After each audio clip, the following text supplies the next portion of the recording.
এরকম মুচমুচে চিপস তোমরা কি চাও বানাতে, কিন্তু কিছুতেই হচ্ছে না। আর আলু যেটা ভীষণ আনহেলদি, তাই এত চিপসও খাওয়া ভালো না।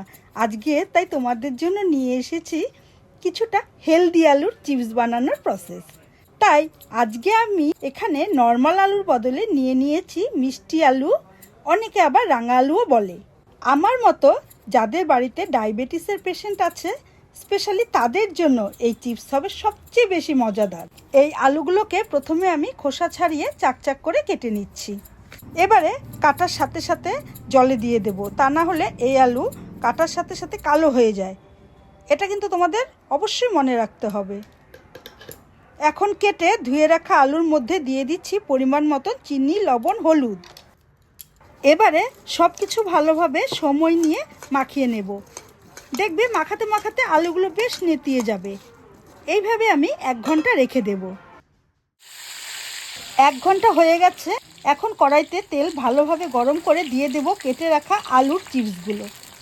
তবে এখন হাত সরালে কিন্তু চলবে না, অনবরত নাড়িয়ে যেতে হবে।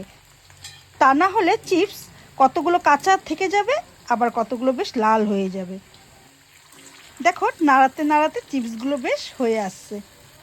এবারে একটি ছাকনা হাতার সাহায্যে তুলে নেব। এইভাবে বাকিগুলো ভেজে উঠিয়ে নেব। হয়ে গেল ঝটপটে বানিয়ে নেওয়া কুড়মুড়ে আলুর চিপস।